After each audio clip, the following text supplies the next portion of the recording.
Hi everyone, and surprise!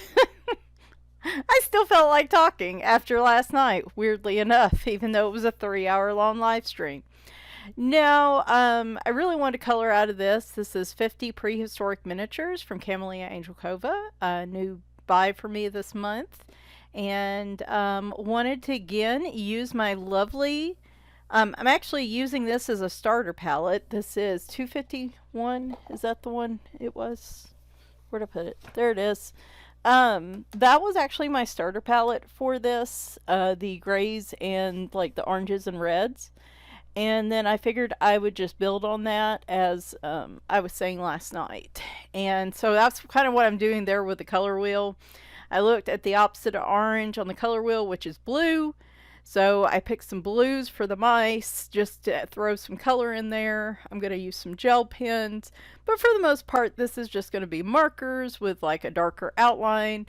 Basically my favorite go-to easy way of coloring. I'm using all these warm grays on the cave part in the background. So that's why I was showing you those. These are, they say touch cocoa on them. So, basically today, by the way. So if you were on my live stream last night, a lot of this is going to be repetitive. What I figured is after 3 hours and interspersing my weekly updates, like things that have happened to me during the week, I figured for those people that don't want to sit there and listen to 3 hours of me going off on tangents and stuff like that, like I don't apologize for anything I said last night. I got a little ramped up about some controversial issues, and I don't apologize for any of it. Don't feel bad at all about it. However, if you're just looking for how my week went and like how's Scamper doing, how am I doing, and stuff like that, I thought today would be a really good day to do like just a weekly recap. So if you don't want to listen to the whole 3 hours, you can just listen to this. If you only caught part of the live stream last night and missed all these updates, then you can watch this as well. I don't know. I thought I'd try this just to see if there was any interest in it. If it gets low views, it's no big deal. I just was still in the mood to kind of chat today, weirdly enough, and wanted to color. I am full on back into coloring. Like, I wish I could just sit here all day and color. Like, I would be living the dream right now. So the markers I'm using, I talked a little bit about last night, they're called kinspory on Amazon. The box says the Magic Box marker and marker pens, and the markers themselves say touch cocoa. So there's like 3 different names involved in here. I just call them the Magic Box markers because they're in this fantastic box that came with them. And let me tell you, I have really been loving these markers. The only problem I've had, and you'll see it when I get to the top of the cave, like on the outer edge of the cave, these dry very quickly on Amazon paper. So if I'm doing a very big section, more than likely I'm going to get some streaks. The Cali arts and like Ohuhus tend to be juicier, so I don't come across that as much with good juicy markers. So these aren't like super juicy, and so you may get some streaks over big areas, but over like small areas, everything else has just been smooth as silk. So that's been my only complaint about them, and honestly I'm enjoying them so much that even with the slight streaking I got on the cave, you'll see in a little bit, I don't care. In fact, it kind of adds to the texture anyway, because it's supposed to be a rocky kind of grainy surface anyway, so it kind of texturally looks okay to me. So, but I am loving these markers. That is all I've been coloring with this week. I mean, I've been adding in some paint, been adding in some, like I said today, I added in some gel pens, but, and I do want to get back in my pencils, but I'm just having fun with these. And it's kind of like, especially with markers, the longer you have them, the more risk that they're going to dry up. So like, I really kind of want to keep going with these markers and just see how many pictures I get, because I've already done half a dozen pictures with these markers, including like a full background on the Alexandra Franzese. No, I take that back, because I had to go back over it. Now that I was using a dark purple and it got very streaky and it bothered me, so I went back over it with a black marker. That's been the only marker that's been dry in the set, is the black marker, weirdly enough. But of course I have other black markers I can use, so not the most critical thing, but just odd, because that would be, the main marker that you would typically use. So, little weird. But that's been the only dry one. And so far, like I said, easily half a dozen pictures with these, and I haven't had a marker run dry on me yet. So we're just going to keep going, and I will let you guys know how this is going. But right now, in terms of budget-friendly markers, I feel like these are a really good deal for, how much are they now? Hang on, let me go look. I know Amazon doesn't like you, or I don't know, they don't like you saying the price of things, but I just linked them last night. It's 160 markers in the case. I think they've upped the price to 50. What was the price I paid for them? I got a discount. I ended up paying 40. Oh, okay. So they were 50, but there was a coupon on them. So I actually got them for 40 because there was a coupon. So they're up to 50. However, it's 160 markers, and you get this awesome case that probably, I mean, these are square markers. I have not tried to put any other markers in here to see how they fit into the slots at the bottom, but like, you can use this case for a ton of different things. So with the case, I still feel like decent bargain. The 120 set, excuse me, is $40. So for 40 more markers, which I'm not 100% sure. I have not looked at the color swatch chart for, I don't even know if they have one for the 120. So I don't know what exactly comes in the 120. Oh, okay. I was hoping it had less grays in it, but it looks like they cut out a lot of other colors. So one of the things I'm digging about these is that, no, the caps do not match. And this is what I was saying about the swatch chart last night. The color caps do not match the colors. These aren't, definitely not artist grade markers. A lot of the colors are very close in shade, but I'm kind of okay with that, because one of the problems I'm having is with my budget markers, I only have so many oranges and so many greens and so many light blues and stuff. So when I run out of those, then I have to dip into like my artist grade markers while I try to find some more budget markers. And so I kind of like that there are 4 or 5 different light blues in here that are very close together. So if I run out of one marker, I have the others as kind of a backup. This is not my blend set. I have other markers I can use to blend. Though you'll see in a little while, I use a number of reds and yellows and oranges on the fire, and it actually comes out looking halfway decent. So they're not terrible at blending. They're just not, it's not something I would do on a, not something I'm looking for. I much prefer using a light color, and like I'm doing here, which you'll see in a minute, doing the darker outline of the parts of the pictures. So that is my current plug for the Magic Box markers. I did pay for these, so like nobody is paying me to say all these things. In fact, I need to take my pictures and leave a review. I don't think I've been as enthusiastic of markers since the Weisbrand set. Just sometimes if you're looking for something different than Caliart or Ohuhu, I feel like this is a great set to diversify in terms of budget markers. And the Weisbrands are excellent. Still to this day, my favorite budget-friendly marker set for just color by number. Those are brush and chisel tip.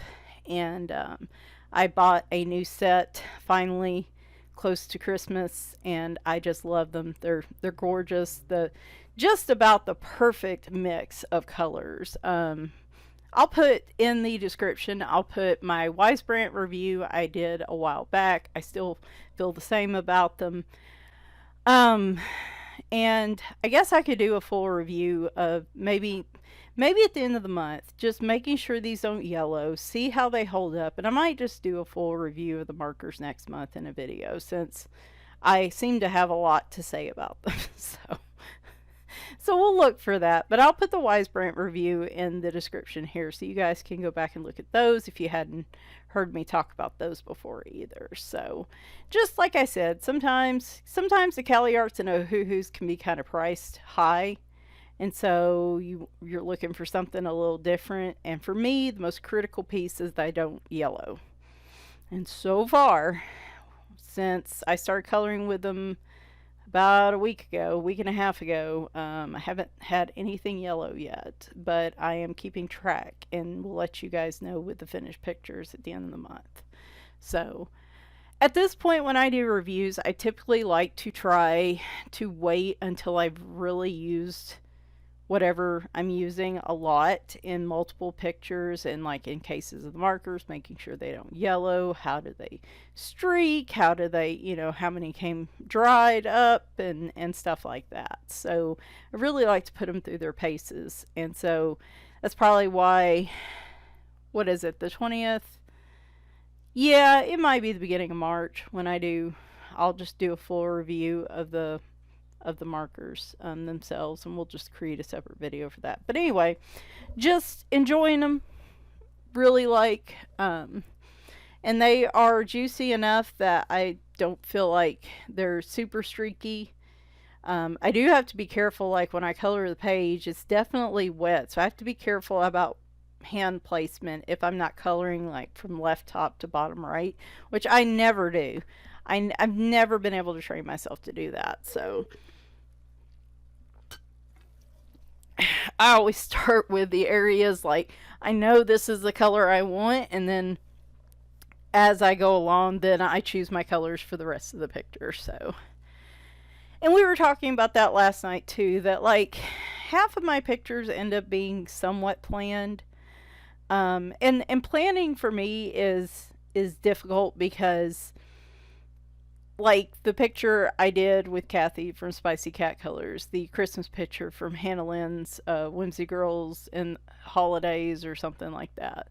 It's a Christmas picture, and I knew from the get-go I wanted to use my shimmer paint and do one girl's costume in red gold and the other one in blue silver. And because I had that in my head as this is what I want to do, I could not break out of that to just do the picture. So I got delayed doing the picture because I wasn't in the mood to do that.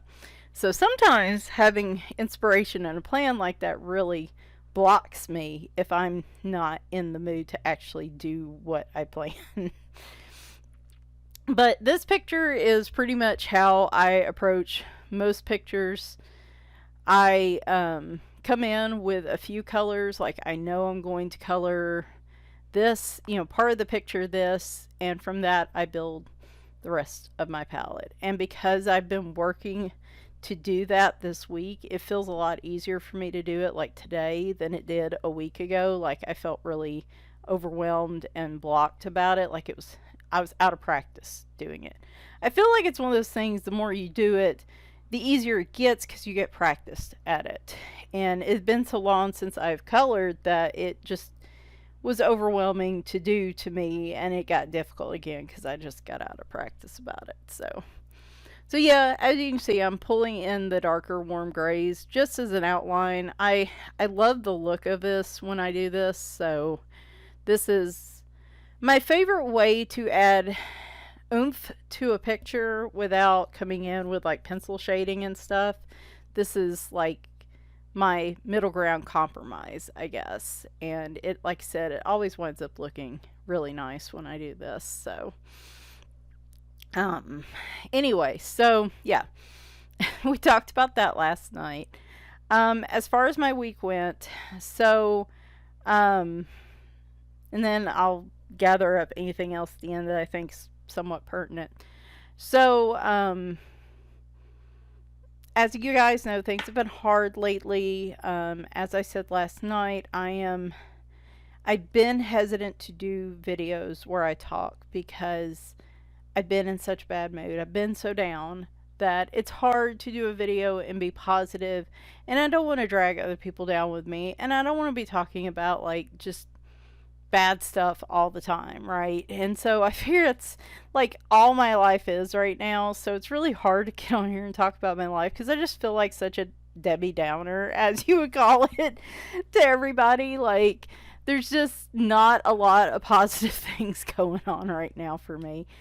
And I mean, as I'm a realist, I'm not an optimist. Definitely, I'm not optimistic. I'm not so far along. I'm completely pessimistic. I am more of a realist, and so I. It's hard for me to look at the things going right when the things going wrong are weighing so heavy on me. So, and it's something I don't know if it would help me or not. It's something I should try at least. And I don't diss anybody who does that and it works for them. And I say that is fantastic. I love that for you if it helps you. But so far, it's just not been something that I can embrace. Um, but anyway, I was feeling particularly fragile Tuesday. Just overwhelmed. There are a lot of things. It's a steep learning curve at my job, and they are big advocates.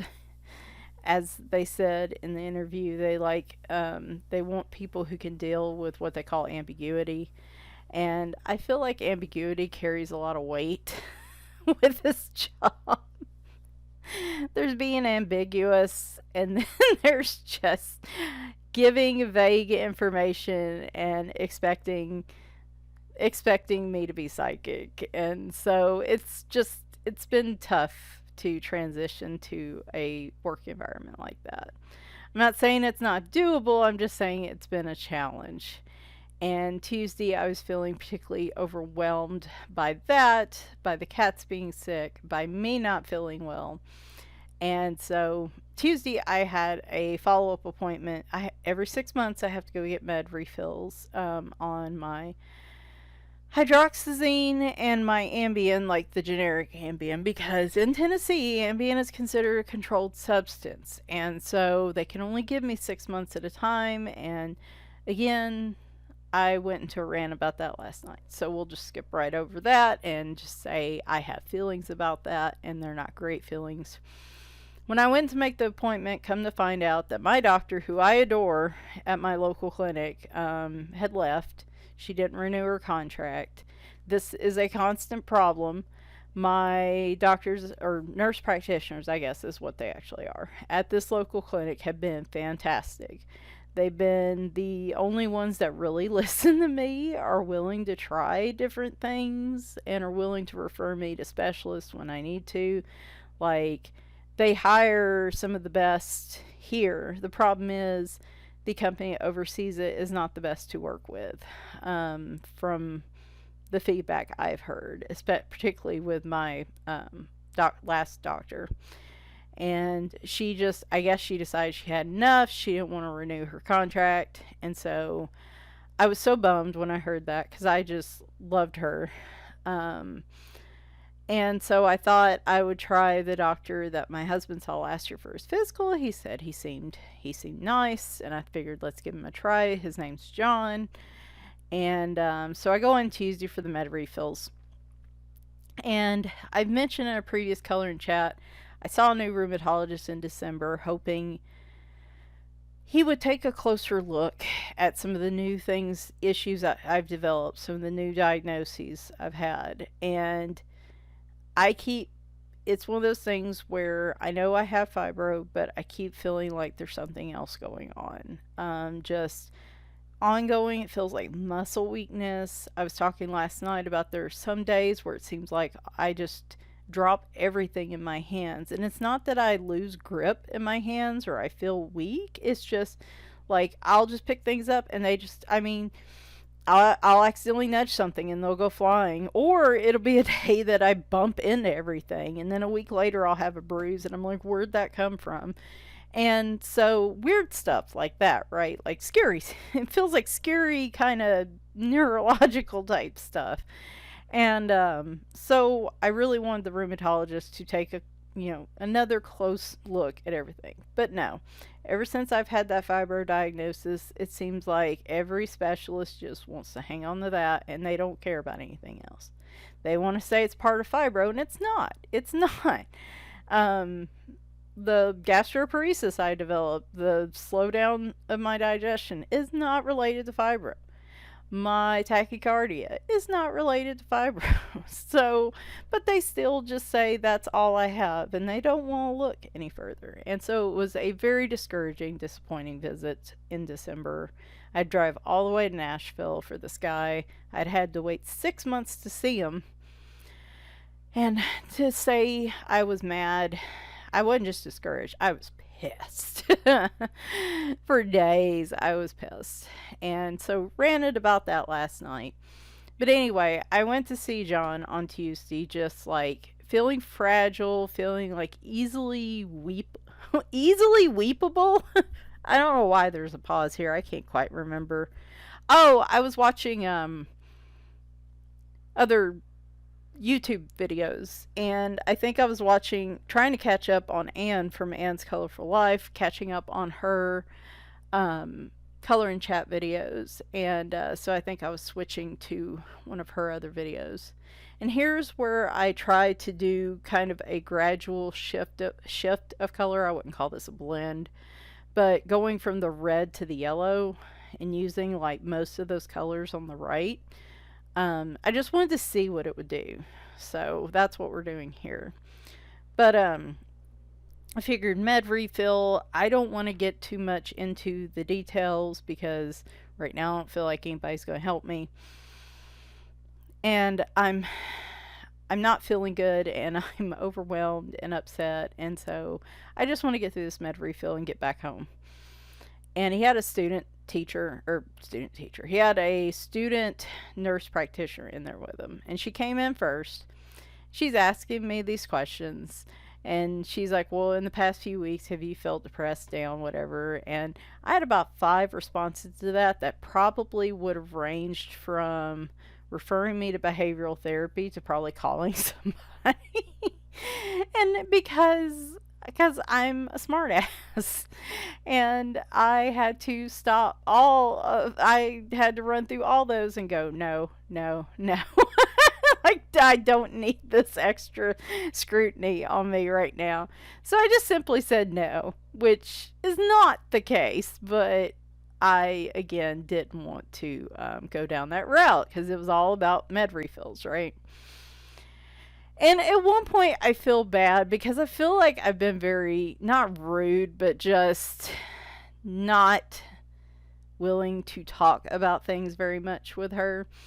She's like, well, have you talked at all about diet and exercise? Because I weighed in at 250. Even with the slow down digestion and how little I eat, I still cannot lose any weight. My metabolism, I don't know, there's other things going on, and nobody seems to care, or I don't know, don't want to be bothered. But she said, have we talked at all about diet exercise? And I said no. Just like that. And that was the only question she asked. About diet. Like, that was an immediate, like, no, we're not going down this road. I know it's a thing. I know I'm at risk of my numbers are good right now with the exception of my liver, and I know I'm at risk for developing issues because of my weight. But just like right now, I am not in a place where I can handle that. It's just not, I'm not ready. I'm not ready for that right now. So anyway, I felt bad after that no, because I felt like that was kind of rude. So I apologized and I said, I'm sorry. I was like, I don't mean to seem so short and stuff. And I told her, I said, look, I had an appointment in December with a rheumatologist, and he just was condescending and mean. And I was like, right now, I just need, all I'm doing is surviving day to day, and it is critical that I get the medications I have to survive every day and do my job and function. And if something goes wrong and somebody doesn't want to refill a med or something, that just can completely wreck me. And I was like, I just need med refills, and I don't want to mess with anything right now because I don't have the energy or capacity right now to mess with my current medications and like change them. Um, there might be something better out there than the Savella I'm taking, but right now I do not want to switch it because, well, for one thing, it is I have to twist arms practically to get insurance to cover it because there's no generic and it's so expensive. It's a SNRI, not a SSRI. And so I was like, I'm just, you know. Anyway, of course I started crying because again, very fragile. And she was very nice, and we talked a little bit about the liver stuff. My liver numbers were up. The one that's supposed to be like 5 to 10 is like 40. The one that's supposed to be 40 is like 90. So they're not up by much, but they were up a little in August and they were still elevated in December. Even though I'm taking milk thistle to try to help. And I don't know why. I've never in all this time had issues with my liver. And the only thing that changed last year is I started taking metropolo. I'm not saying it right. Metaprolo. There you go. Metaprolo. Which is a heart. I don't know if it's a blood pressure med or just. It's supposed to help keep your heart rate down. And when I got the tachycardia diagnosis, that and verapamil have really helped bring my resting heart rate down, which has helped a lot with the fatigue during the day. I still have it, but it's not as, like, instead of an 8, it's like a 6 or a 5, just because my heart's not racing all morning and making me feel even more fatigued. So I really don't want to go back off that med because it's working. And I was like, is that what caused, could that alone have screwed with my liver? And that John guy comes in there eventually, and we're talking about it, and he goes, no, he's like, I don't think that alone would do it. He said, yeah, you're taking quite a bit of meds, but he's like, you're not. He's like, I don't think the meds either would be doing it if you've been taking these for years. He's like, how much ibuprofen are you taking? And that was it. I know that's probably it. I looked at him and I said, well, I take a lot at once. So once a day, I take 800 milligrams when I go to bed. And that's 4 200 milligram tablets. And I was like, I can't take any less than that because it will not work for me. Where I hurt just constantly due to the fibro, I cannot go to sleep unless some of that cuts down. And if it flares back at the middle of the night, it wakes me up. And that's part of the insomnia. And then I have to get up and take, if it's been 6 hours, I take another 800 milligrams of ibuprofen because, again, that's the only thing that's going to cut it enough so I can go back to sleep. Like, it's so painful and uncomfortable. I take my CPAP off. Like, even my face is, like, uncomfortable and hurting when I wake up like that in the middle of the night. And so I had to admit, I was like, yeah, I don't take it much during the day, but I do take a lot, like, at once at night. And he's like, yeah, so we got to talking about pain. And pain wasn't one of the things I brought up with the rheumatologist because by that point I was so mad at him that I knew he wasn't going to help me with anything else, so I wasn't even going to bother. And I was saying last night, for those of us who are used to chronic pain, when a doctor asks you on a scale of 1 to 10 what your pain level is, what you consider to be like a 4 or 5, like if you can get up and just function normal for the day, you might say, oh, it's a 4 or 5, but like for a normal person, if they were dealing with that day to day, they'd probably rank it a 6, We get so used to having to deal with chronic pain and just deal with it. And I went in a huge rant about pain meds and how doctors treat people with pain meds last night. Again, if you want to hear my sermons on these and my real thoughts on these, feel free to go check out the live stream. But ultimately, the argument is they have made it so hard to get any actual help for pain that a lot of people are turning to fistfuls of Tylenol and ibuprofen just to get by, and that is really wrecking people's livers and kidneys. And it's not any better. A pain med may only have may have fewer symptoms than that ibuprofen's going to have, but heaven forbid that you actually get that pain med and in this environment. So I've never asked for opioids. I know better. I see what my mother went through, who has never in her life needed pain meds until recently. And I see what she had to go through and how she was treated, and nobody should be treated like that. I don't care if you have an addiction problem or not. So I was like, I'm just never going to ask for them because I know where we're going with that. And so I was on gabapentin and then switched to Lyrica years ago, and this is what I told John, and I said, but I had to come off of them because I developed gastroparesis, and it was a side effect, so I thought if I could come off these, it would go away. I said the problem is, that was probably a year and a half ago is when I stopped taking the pregabalin. I said, problem is, it never went away. And in some ways, it's a little worse, the gastroparesis. Like, I can manage it better, but, like, I'm still way sensitive to certain things. Like, it has to be super cooked down fruits and, well, mostly vegetables. Super cooked down vegetables. And even then, if it's got a skin on it, it can wreck my day, depending on how much I eat. So, like, and so he said, and I said, that's why I went off of them. And all I've had since then is naltrexone. And the Savella is supposed to help a little, but they only have me on a half dose of it right now because there was a whole ordeal when I switched rheumatologists and trying to get a refill of my med, and the old one wouldn't refill it till I came in, and there was no sense in that because I was about to see the new doctor, and so I had to go off of it for a while.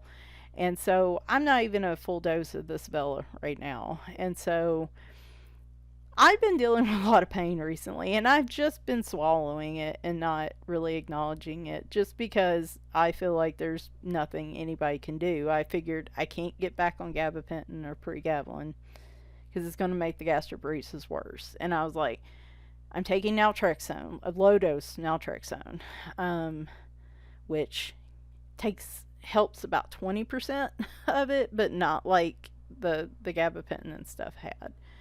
And so I just felt like there was nothing anybody could do. And so I've been waking up a lot in the middle of the night, hurting.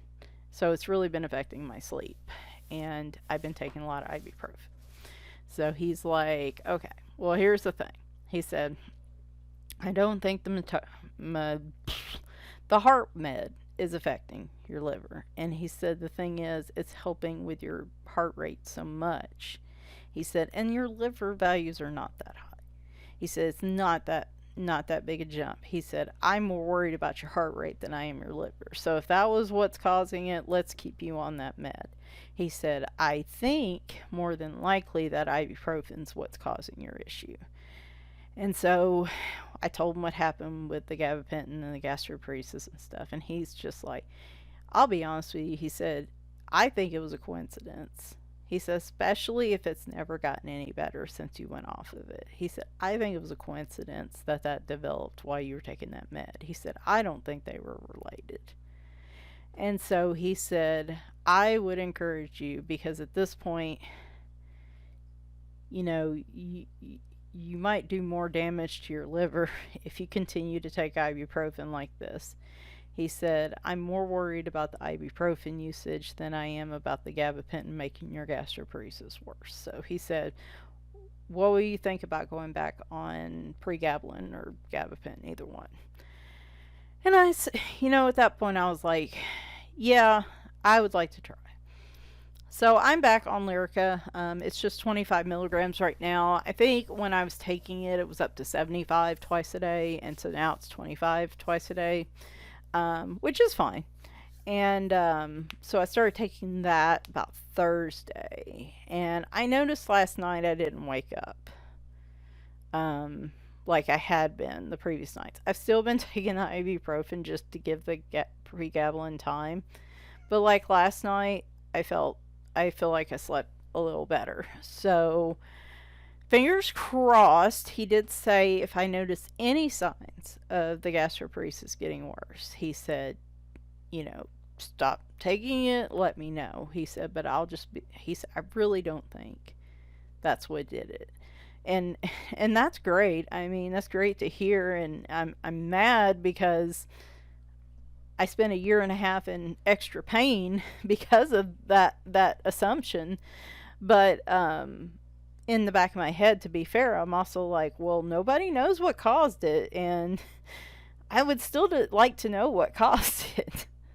That's the problem. I've had all these new diagnoses, and nobody can tell me the tachycardia. I wore a Holter monitor for a week. I did a calcium coronary score test just to make sure there wasn't anything wrong with my heart, wasn't any buildup in my arteries and stuff. My score was 0, which was great. And the Holter monitor didn't show anything. So, I mean, unless they did like an actual, whatever they call it, not an echocardiogram, or maybe that's what it is, where they do like an ultrasound of your heart or something. That's about the only thing they didn't do. But they were like, yeah, your heart rate's elevated, but we don't know why. So here's some meds that make it better, but we still don't know why. And I feel like that's been the story of my life recently, is I keep developing all this stuff. Nobody knows why. And I just need somebody to look back, because this, I've had fibro since 2014. A lot of this stuff is new. And so I would just like somebody to look at it all and go, hey, is there something out there that might signal why all these things are getting worse? But nobody seems to want to do that. So we are still in maintenance mode of what can we do to keep me working and surviving. So that is where I'm at. Felt a little, obviously it felt a little better as the week has gone on, because I did that live stream last night, and so yeah, still not feeling great mentally, but I don't know, I don't know if better is the right word, but I feel like ever since Tuesday, I've been less fragile. Like, I've been able to handle it better. So moving on, Scamper had her appointment Wednesday. For those of you that don't know, a couple weeks ago, she was laying on me. We've been having problems with her eating for a long time, and had her pretty well maintained with, funny enough, gabapentin, like a pain med. They thought it was due to severe arthritis. And ever since we started treating her with gabapentin, she's been maintaining her weight really well. So that's what we've been doing. Still hasn't been great because she's been super picky and stuff like that. But anyway, I have always felt like there's more going on, but honestly, I've been so distracted by everything else, it's been hard for me to just sit down and go, okay, we need to set her up for some more testing. And that's on me, and I still feel guilty about that, but after everything that happened. But she was laying on me. I felt her slide off me on the floor, which was very unlike her. And then she started like walking in circles, and it just looked like she had probably a stroke, just based on how she was looking. Tried to call my vet, didn't get a call back. Assumed I was going to Nashville because that's the only emergency vet that's closest emergency vet if my on-call vet doesn't call me back. So we took a trip to Nashville. They were really awesome. She was back to almost normal a couple hours later, so they think it was a mini stroke. Nothing you can do for cats with strokes, apparently, really, unless their blood pressure is up or they don't do blood thinners or anything. So just great she was recovering. While we were there, we got to talking about her inability, her struggles to eat, and her still consistent throwing up if she doesn't get anti-nausea meds every other day. So they did a ultrasound while she was there. I figured might as well. I had to take the day off work anyway. I'd been there since 3 a.m. And they found thickening in her stomach wall and intestine. In a cat, that is a sign of either IBD, irritable bowel disease, or cancer, usually a lymphoma. And so I was immediately just going to go with palliative care because I figured she'd be too much of a risk for a surgery. However, they did suggest a endoscopy biopsy where they go down her throat with a camera and pull the sample that way. She would be a level 2 out of 5, which is not that high. 5 would be the worst. And because they're a specialist office with their own anesthesiologist, they handle 2 and 3s all the time. She really wouldn't be that much of a risk. So based on all that, I was kind of leaning towards doing the biopsy because they thought it might be 2 different types of cancers, a lymphoma or adenosarcoma. And but I wanted to talk to my vet first because my vet's been seeing her for, she's 16. She's been seeing her most of her life because she's been there most of her life at that office. She bought it from the previous owners that I saw. I know and trust these vets very much. And I just wanted her perspective on it because I'm like, could she handle chemo? And at the vet's office, they're like, cats can handle chemo surprisingly well. So I was like, oh, really? And I hadn't thought that before. So was unsure, So went in to see my vet Wednesday. We talked about everything that happened. And she said, she looked back at her records. She had always been a solid like 8 to 10 pounds. That cat has hardly been sick. She's come up with an occasional upper respiratory infection, as all cats do. But for almost 13, 14 years of her life, she was my healthiest cat by far. Hardly ever had to take her to the vet for anything. Solid on her weight, solid on eating.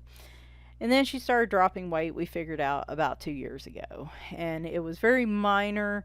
It was only a couple pounds that first year. And then she really stopped wanting to eat and really started dropping about a year ago. And she looked at that and she's like, so she said, I feel really confident it's not an adenosarcoma. She said those are very aggressive, and I think if she wouldn't have had that this long. Like it would have progressed so quickly that 6 months, she just would have been gone. So she's like, I really don't think it's adenosarcoma. She said it may very well even not be lymphoma. She said it probably is lymphoma, and it's a slow moving lymphoma. But she said it could very well just be IBD progressing. And she said, so here's the thing. She said chemo for lymphoma is very aggressive and it's very hard on cats. She said if it were and this was the piece I needed to hear. She said if it were my cat, I wouldn't do it at that age. She said maybe if they were 9 or 10, but she's like, it's just really hard on cats. And she said if it was my cat at that age, I wouldn't put her through it. And so I didn't know that. Apparently chemo for lymphoma can be, chemo for different cancers obviously can be different, and for lymphoma it's particularly hard on the cat. So she's like, you could do the surgery just to know, if you really want to know. Like she said, I'm that way. Sometimes I just want to know for sure. But she said if you're not going to do chemo, then the treatment, the palliative care long-term treatment for IBD and lymphoma is the same as I remembered with Tiger, and they told me this, and it's prednisone. It's a steroid. It's supposed to help lengthen their time, their quality of life. It's not going to get rid of anything, but it's going to slow the progression some. And of quickly. Here you can tell I'm getting gel pens. I'm going to run into an issue. My Arteza gel pens, some of them, even though they're full, they're dry. I could not get them to come down, so I had to grab some more. I need to figure out how to unstop them. I think I've heard people say trying like hot water or warm water with them, so I might, because I do love my Arteza pens. It's probably been because I went so long without using them that the tips just dried out. So we're gonna see if I can revive these, hopefully. So with saying that, and that's what we did when she left last week, is we went ahead and put her on prednisone and an appetite stimulant. And so once I heard that from my vet, I mean, the answer was clear to me. And I was like, okay, there's no sense in doing the procedure if she's not gonna be able to handle the chemo, then I'm not going to put her through that procedure. And even at a slight risk, it's still risky. And she's 16. I mean, she's an old cat. And so, it's probably been going for at least a year, maybe a year and a half, And the thing is, I don't know how long she has. She might have 6 months. She might have another year in her. She might only have a couple months. I truly don't know. Maybe if I got in the biopsy to see how advanced it is, they might be able to give me a timeline. But I don't know, because I don't know when it started. But right now she is still on her pain medication.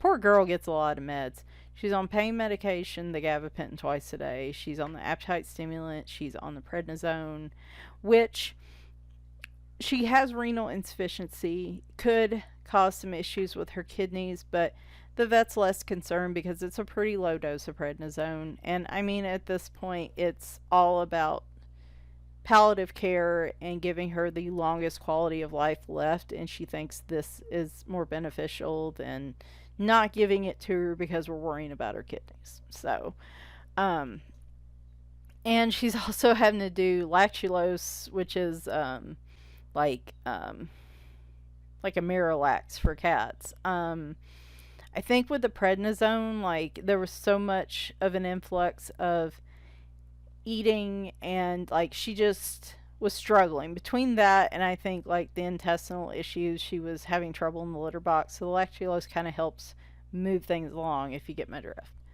And so far I'm only having to give that to her once a day, and she seems to be fine. It was just one night I caught her kind of constipated in the litter box, and so I just want to make sure she's comfortable. And she is, I mean, she's honestly kind of thriving.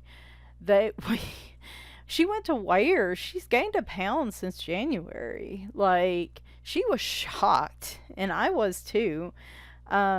We've been feeding her some plain chicken breasts that we've cooked in the oven just to spoil her, because we know she's basically, terminal at this point. And so we don't know how long she has, so we want to spoil her as much as we can. And I think the extra chicken, now, as long as she's eating other cat food, I would not recommend just feeding your cat any type of just meat diet like that, unless they also have supplements, because cat food always comes with like nutrients and supplements in it. That is the chicken breast is a supplement to her regular diet. Like, she is not, as much as she wants nothing but chicken, she can only get chicken part of the time. So, but she's gained a pound, and so that was great. She is doing better than Sidonia, oddly enough.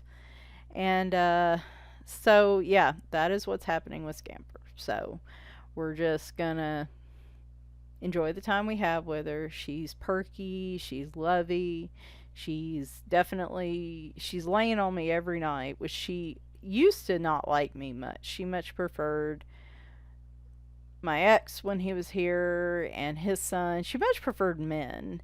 Like, she really likes my husband too. And I was just the food provider. She didn't really care as much about me, but like, she's really gotten attached. Like, she'll sleep on me at night now, which doesn't help my sleep quality, but I'm getting the other pens right now, if you're wondering what's going on in the video. But, again, I'm more concerned about her comfort, so I'm willing to deal with it. And now that I'm getting used to it, it's not so bad. This was another dry pen. I was getting really irritated.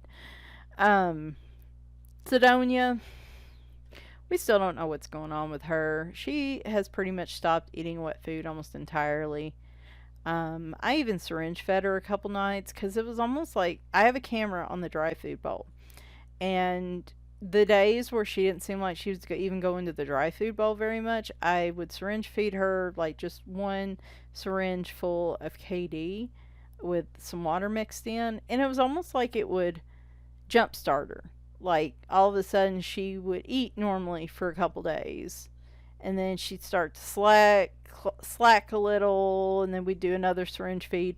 But then as the week went on, I did that a couple times, and then it just didn't have the results. So I haven't been doing it the past few nights. She seems to be eating enough dry food to keep her going. She's only been staying at 6 pounds. She went down to 5.8 last week, went back up to 6, probably because I was doing the syringe feeding this week. But she should be more like 7 pounds. Ever since she started not wanting to eat like a month ago, it's just been an uphill battle. She's always eaten a great mix of wet food and dry food her whole life, and she's 18. So why she suddenly has stopped. And I have a small grocery store's worth of cat food. So she constantly, I am trying different foods with her. I've got at least a dozen, probably closer to 2 dozen flavors back there and types of food. And just nothing really is enticing her. So she'll go to her box, wait at meal times, and I put the food down, and she just looks at it like, "What are you giving me?" And she leaves.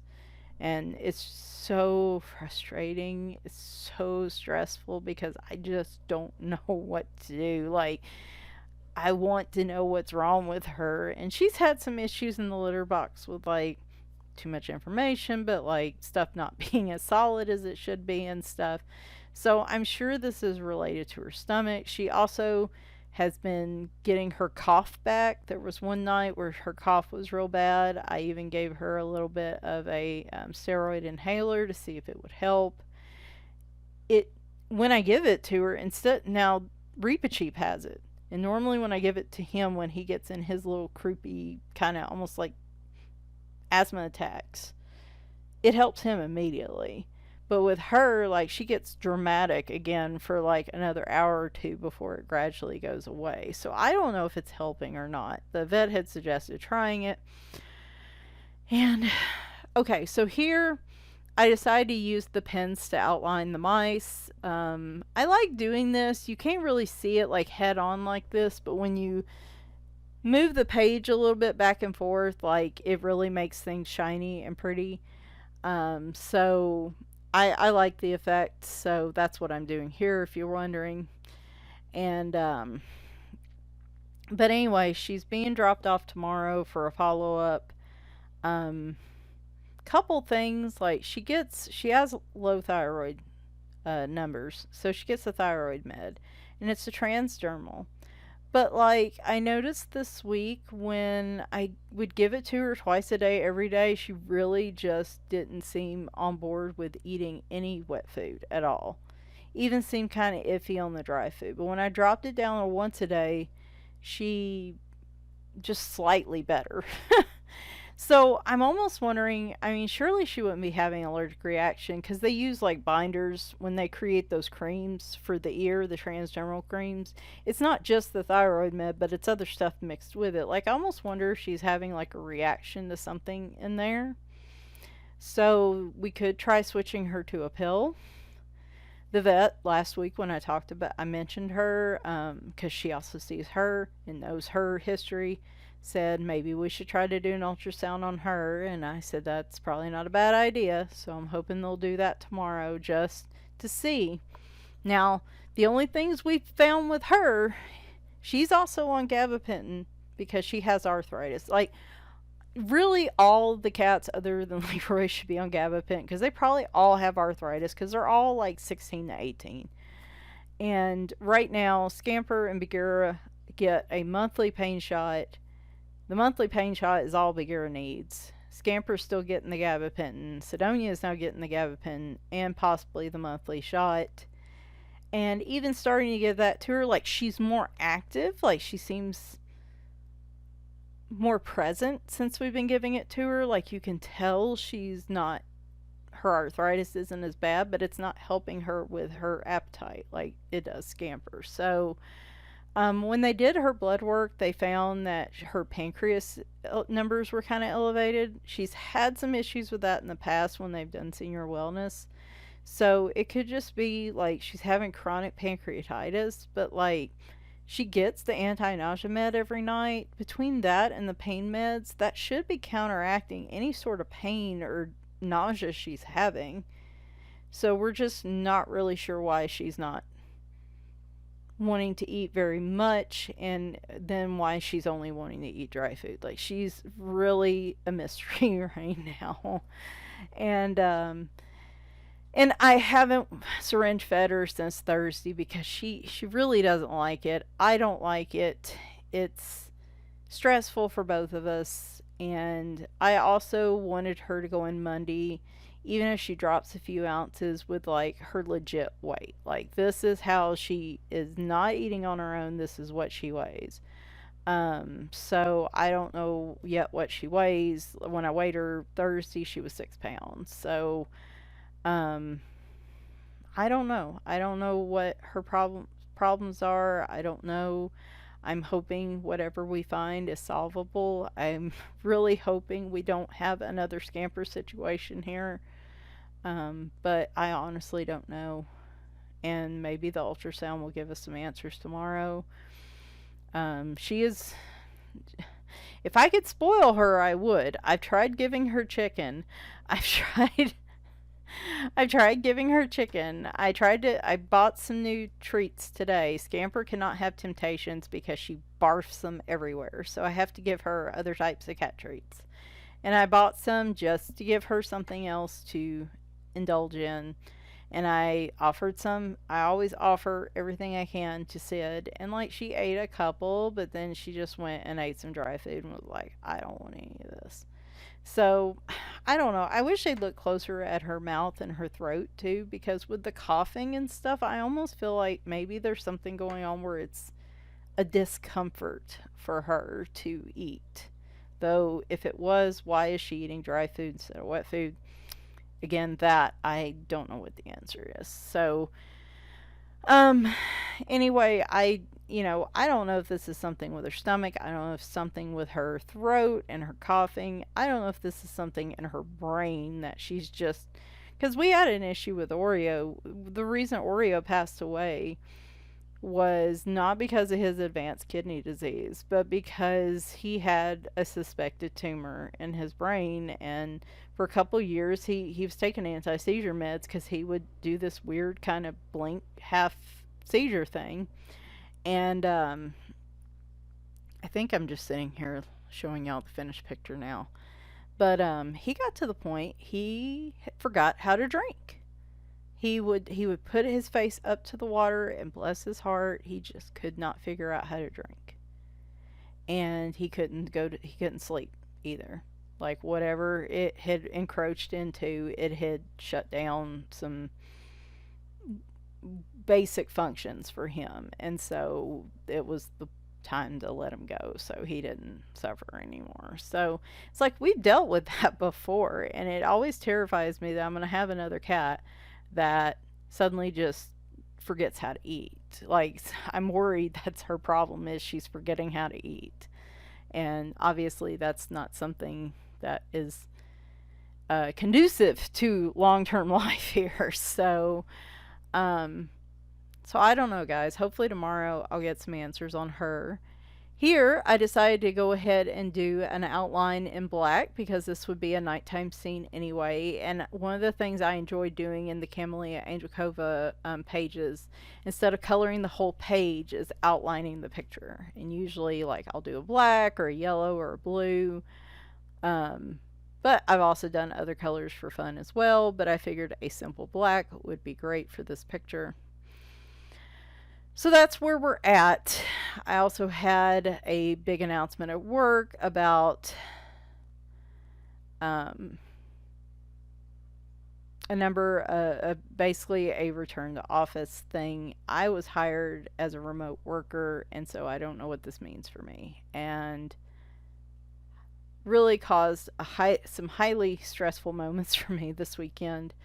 The last time I tried to go to Nashville in traffic, my closest office is Nashville, and the last time I tried to go in morning rush hour traffic, it took me 2 hours to get to downtown Nashville, which is where they would be located.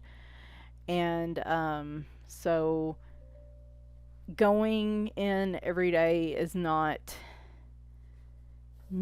a great solution for me right now, because if you take into account 2 hours in, 2 hours out in the workday, like, I'm never going to be home. So I don't know. Apparently nobody found out till Friday morning.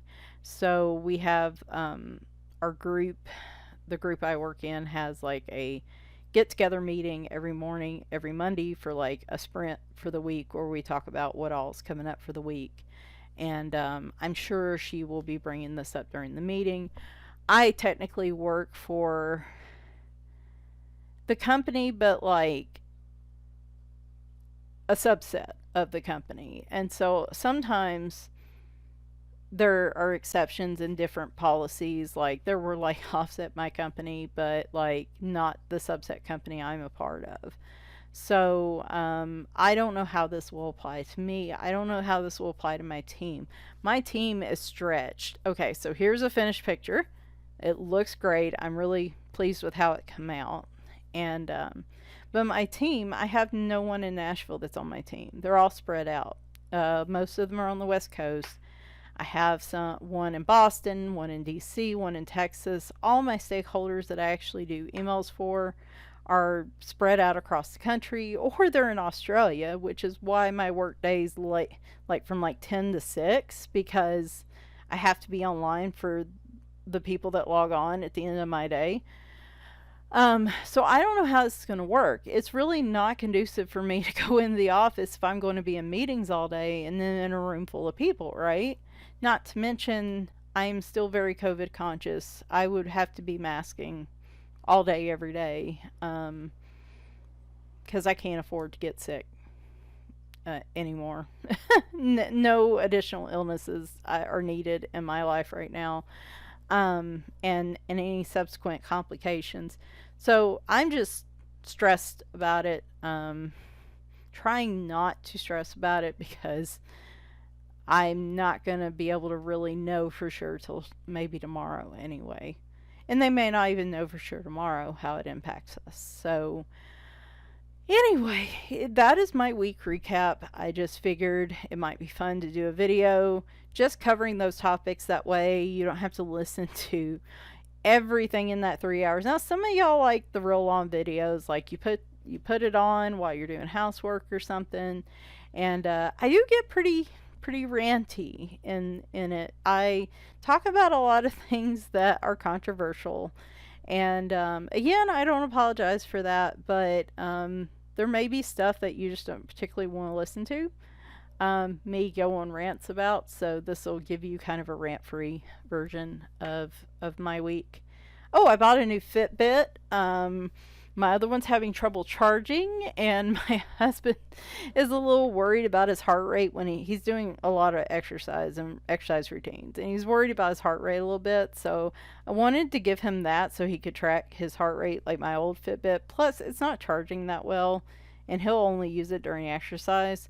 So I upgraded to, it's called a Fitbit Charge 5.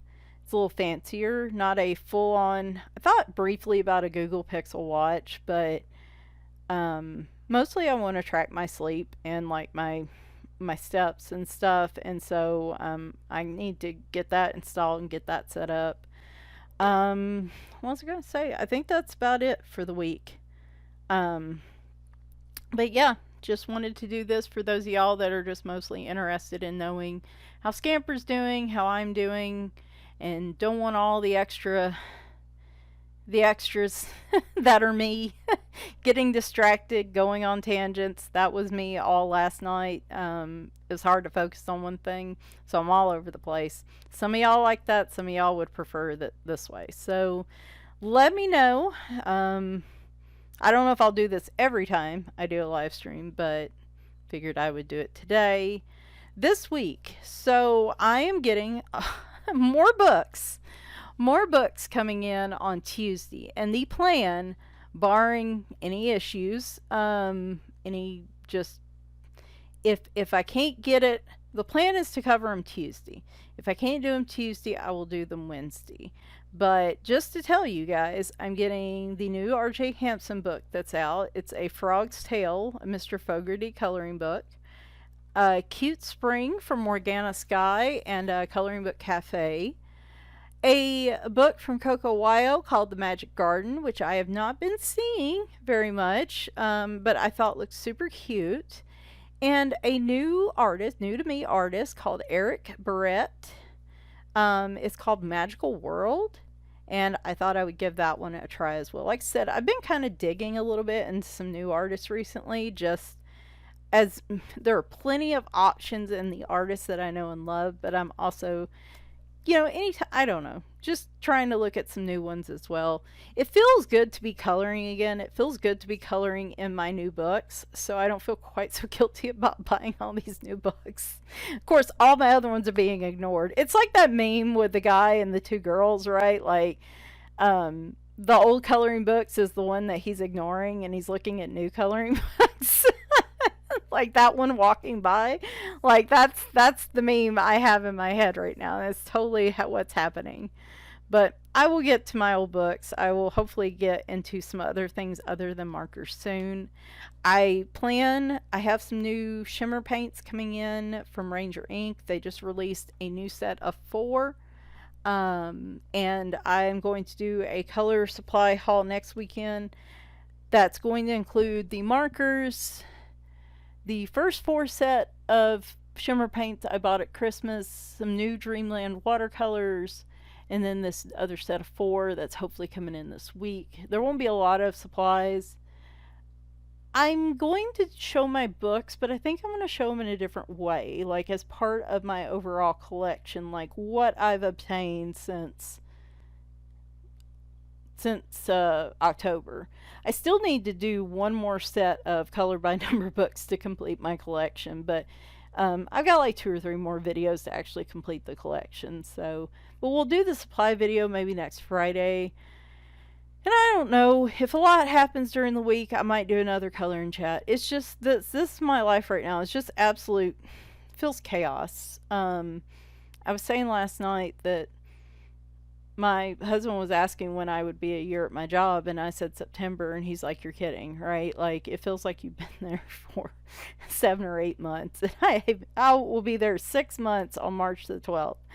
And I'm like, I know what you mean. It feels like this year and the end of last year feels like it's been a year when it's only been like 3 or 4 months. And there's just so much going on. And so I'm hanging in there though. Coloring has helped definitely with my mood this week. I think I feel a lot better because I've actually had the time and desire to color. It has improved my mood quite a bit. I didn't break down with the news about Scamper just because after last week I already kind of processed it. I knew, I know it's something bad and it's probably going to take her out, but and maybe I was already prepared for that. And because she's doing so well, I don't think it's bothering me so much. It's just whenever she starts to decline is where it's really going to start affecting me. I mean, I know how I am with the cats. I've had to help a number of cats, at the end and help them continue on, I guess, to their next journey, as you would put it, and say goodbye. And it's never gets easier. So I know how it goes with me though, and just as long as she's doing well, I think I can at least put it enough in the back of my head that I don't think about it all the time. So anyway, thanks guys for watching. Like I said, it should be back on Tuesday or Wednesday, and just keep an eye on Instagram as I'm coloring new pictures. I will post as I go along. So thanks guys, and bye for now.